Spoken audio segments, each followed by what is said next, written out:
মন্ডা মিঠাই বহুল প্রচলিত একটি শব্দ। মিঠাই মানে তো মিষ্টান্ন, কিন্তু মন্ডা কি জানেন? মন্ডার ইতিহাস: ভূতের রাজার বরে তালি বাজিয়ে মন্ডা মিঠাই পেয়েছিল গুপি বাঘা। সেই সময় মন্ডার কদরই ছিল আলাদা। রাজা জমিদারদের বাড়িতে রাজকীয় ভুরিভোজের আয়োজনে মিষ্টির তালিকায় মন্ডা ছিল আভিজাত্যের প্রতীক। সন্দেশের সঙ্গে মন্ডার পার্থক্যও বিস্তর। সন্দেশের ছানা থাকে নরম, পাকও দেওয়া হয় কম। মন্ডা তৈরিতে ছানাকে বেশি পাক করতে হয়। মন্ডা হলো দানাদার ও সামান্য আঠালো। স্বাভাবিকভাবেই তখন মন্ডা ছিল রীতিমতো বনেদি মিঠাই। শুধু প্রস্তুতি পদ্ধতিতেই নয়, মন্ডার জন্মকাহিনী নিয়েও সমান মজাদার গল্প রয়েছে।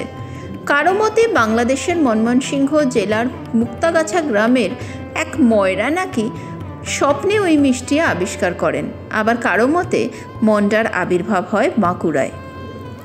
সময়ের সঙ্গে সঙ্গে জৌলুস হারিয়েছে মন্ডা। মিষ্টি বিক্রেতাদের মতে মন্ডা তৈরির কৌশল অনেকেরই জানা নেই। তাছাড়া দিন বদলের সঙ্গে সঙ্গে মানুষের পছন্দ বদলেছে, পরিবর্তন এসেছে রুচিতেও। এখন ক্লাসিক মিষ্টির পাশাপাশি খাদ্যরসিকদের পছন্দ রকমারি ফিউশন মিষ্টি। স্বাস্থ্য সচেতনতার যুগে মিষ্টির জগতে খ্যাতি কুড়িয়েছে সুগার ফ্রি সন্দেশ। ফলে রূপ পাল্টাচ্ছে চেনা মিষ্টির। বর্তমানে উত্তর কলকাতার কয়েকটি বাঁধা দোকান, উত্তরবঙ্গের কোচবিহার ও দক্ষিণবঙ্গের বাঁকুড়া, মুর্শিদাবাদ, বর্ধমান জেলার কয়েকটি অঞ্চল ছাড়া মন্ডার দোকান মেলা ভার।